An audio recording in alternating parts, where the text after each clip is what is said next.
All right. Hello and welcome to Group 6's Senior Design CDR. The Battle Effects Simulator Robot, sponsored by P.O. Stry. I'm Nicholas Nakowitz and I'm a computer engineer. I'm Michael Rodriguez and I'm an electrical engineer. I'm Julia Kemper. I'm a computer engineer. I'm Jared Rimkos and I'm a computer engineer. And let's get started. I'm going to pass it to Julia for a project overview. All right, so the Battlefield Effects Simulator Robot is a small-scale version of a robotic system that will be utilized on live fire ranges to support training realism and feedback, threat representation, and pyrotechnic handling. So this version of the robot that our team is building will maneuver through rough terrain to and from its desired locations, accurately fire these pyrotechnics when the proper safety signals are set. So in our case, the Battlefield Effects Simulator, or the BESS, will not be on top of the robot. That will come in future projects, but will still be in full communication with it. So the robot will interact with the Battlefield Effects Simulator to send the safety conditions when it's clear to fire these pyrotechnics. So the safety conditions for the robot include the robot has arrived at the correct location on the map. There are no humans within a 2-meter vicinity. The robot is on a flat surface plus or minus 10 degrees. So the motivation for this project comes from the government's derived need for a modular open system robotic platform that does align with the Robot Operating System Military, or the ROS-M framework and ecosystem that they currently use in their systems. So the robot is intended to support and increase training realism and feedback and improve the safety measures during training by removing the human element when it comes to pyrotechnic handling and replacement. So our main goal for this system is for it to be utilized, like we said, on live fire ranges and support this realism and feedback, threat representation, and pyrotechnic handling. So our objectives consist of the following. We will have the robot navigate autonomously through rough terrain to its specified location. We'll have the robot communicate with the control center to receive commands to fire, and we'll have the robot communicate with the BESS to send the commands to fire the pyrotechnics.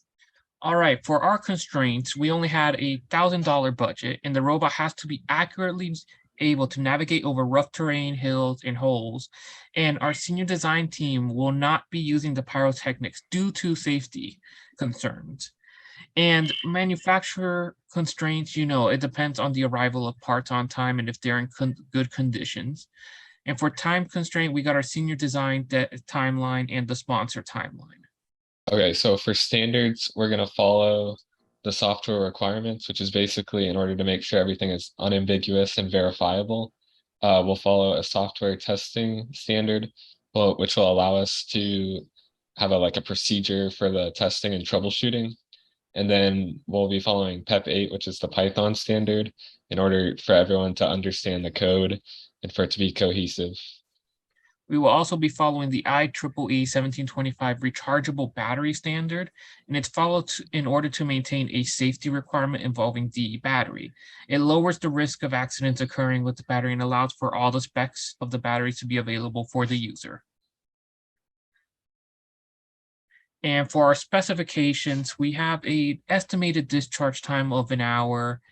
We think it's going to charge within an hour and 15 minutes, and the speed it has to be at least 2 miles per hour. For our sensor, it will be capable of detecting obstacles between 0.1 meters and 12 meters, and the camera has to detect humans within 2 meters. Here's an overall system diagram, and we're going to go into our subsystems later on in the presentation.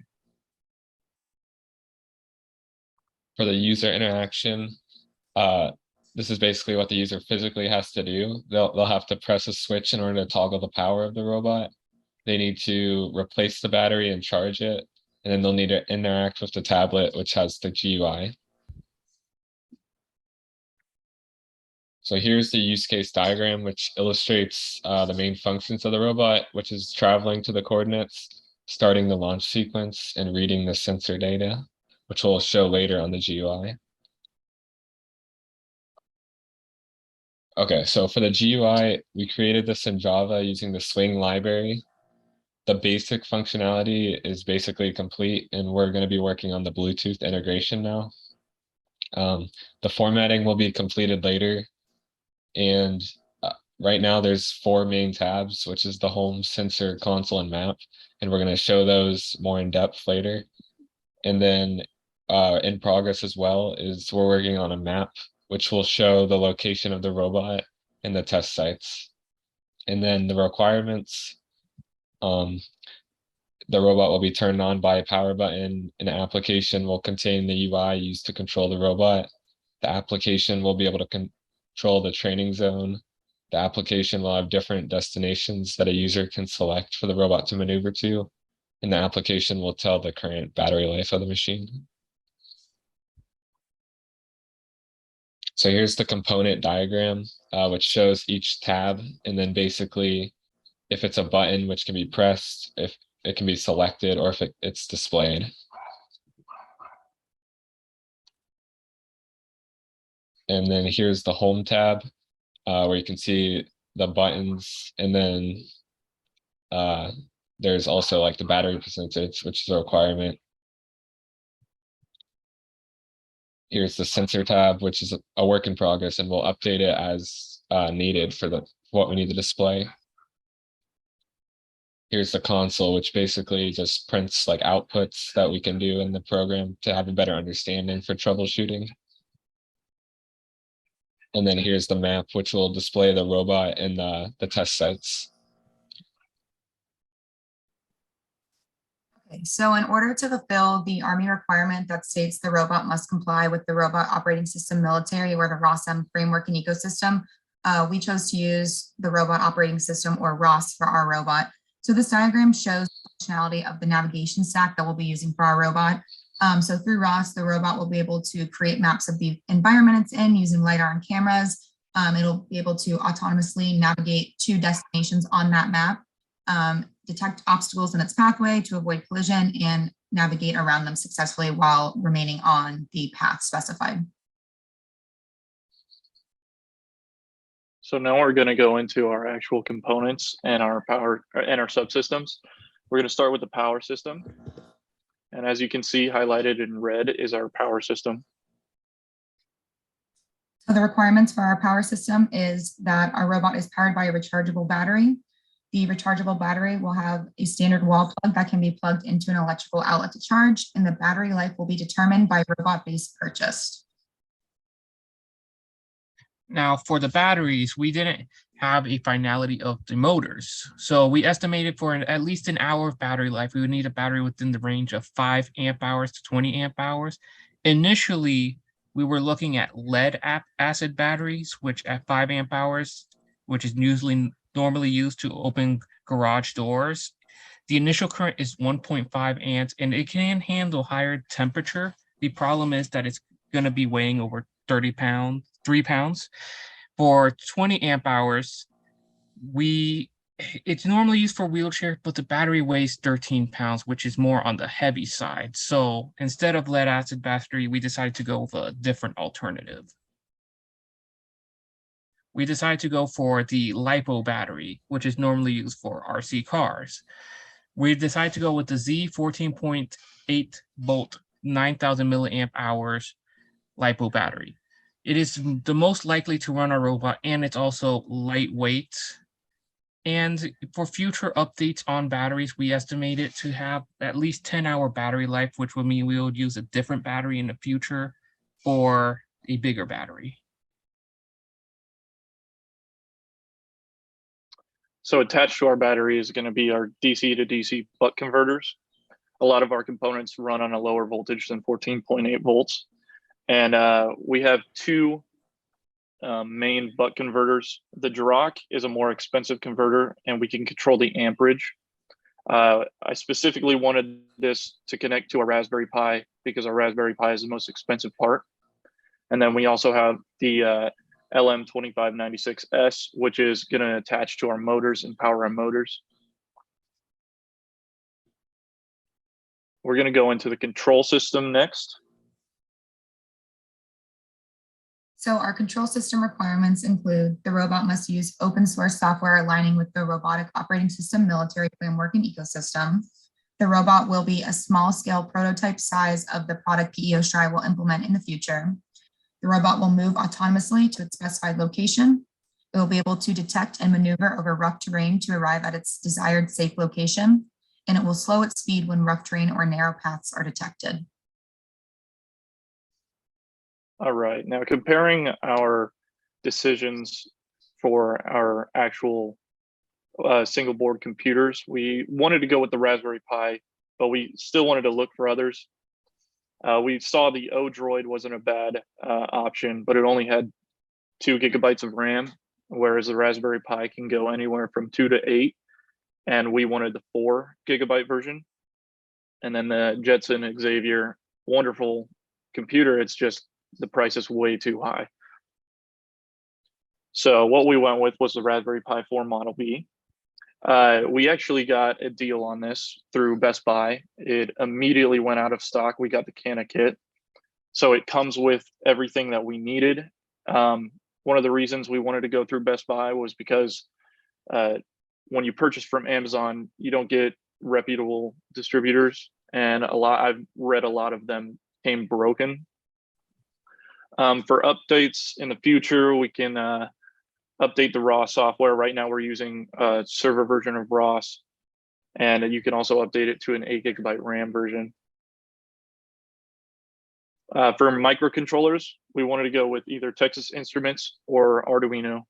Texas Instruments is something that we've used in the past, and also the cost is really low, but we believe that Arduino is easier to program and there's more resources on it. There's a lot more projects that deal with Arduino. We decided to go with the ATmega 2560, which is just the microchip, but the reason we're doing this is because we're going to model it after the Arduino Mega 2560. Our PCB is going to be our microcontroller, and it's going to be connected to the Raspberry Pi, the motor controllers, the ESP32, the TF Mini Plus, the IMU. It's going to be one of our main brains of our project. One of the main reasons that we chose this is because of how many pins it has, and specifically serial UART pins, because we're going to need a lot of those. As for motor controllers, we've seen other projects and the motor controllers that they used, but we also wanted to research other ones.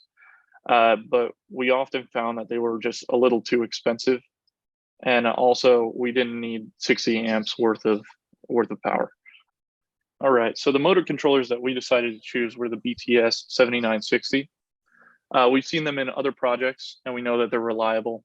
One of the cons of these is that our pins actually came broken, but one of the good parts is that throughout our project, we're gonna actually have to solder on the pins anyway. Our sensory system diagram, we're gonna move into the sensors. So the requirements for the sensory system include the robot will be in communication with the Windows tablet control system, and a safety message will be sent when the following conditions are met. The robots reach its specified location. It's determined that there are no moving elements within a 2-meter vicinity, and the robot is on a flat surface plus or minus 20 degrees. There will also be a camera giving the robot a 360-degree view that will help in identifying people in the surrounding 2-meter area. The robot will be able to detect people within that 2-meter area. The robot will move into the existing stationary armored target coffin locations without interfering with any existing equipment. And the robot will be able to detect collisions to avoid existing equipment or obstacles in its path. So we wanted to go with LiDAR sensors. That's what we started out with. We thought we were going to have a bigger budget.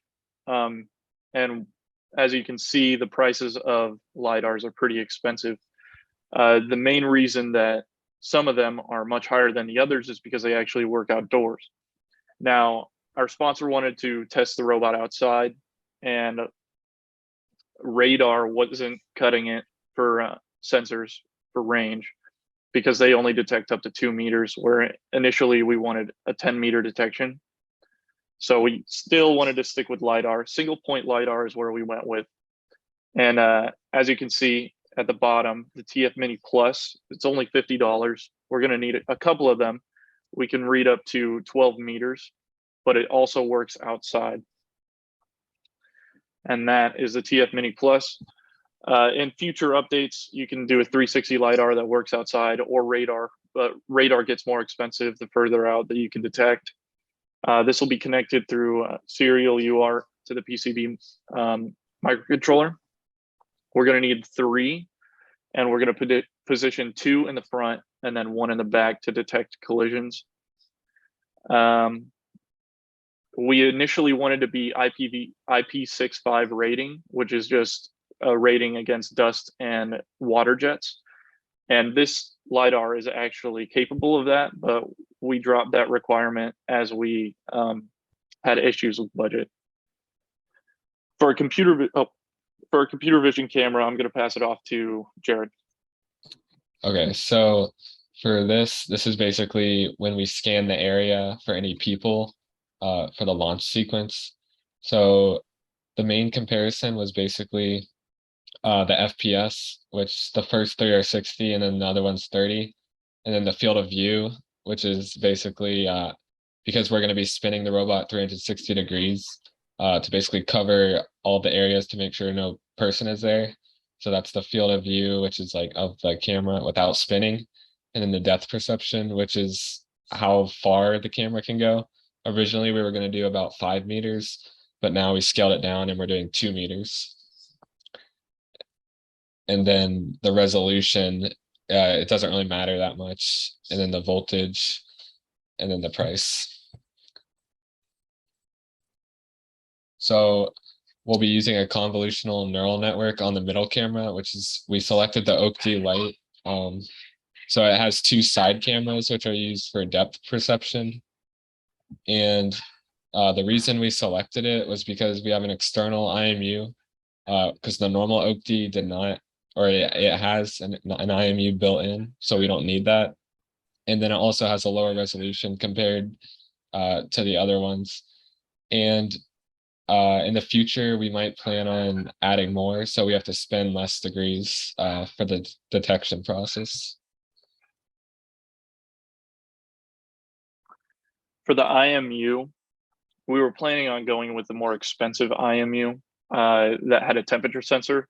We already know that it's going to be functioning in higher temperatures, and we kind of just want to show that the robot does all the functionality of what it should in the outdoors. So we didn't really need the temperature sensor, so we went with a cheaper IMU.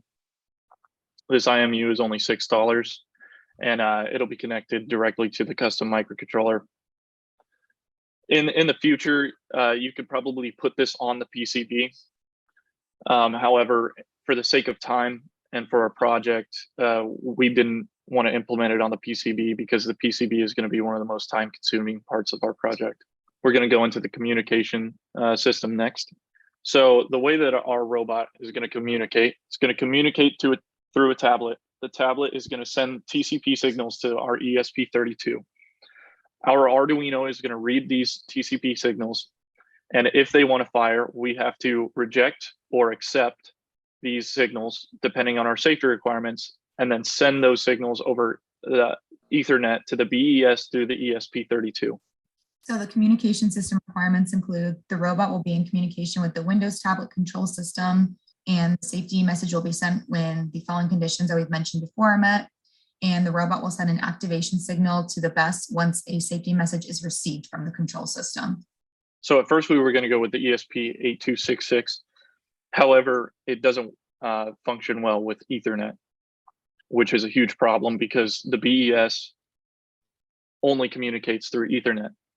And that is why we went with the ESP32.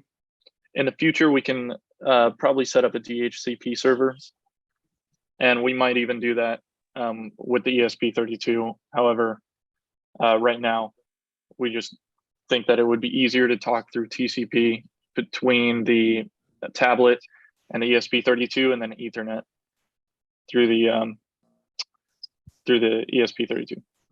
Our drive system requirements include the following.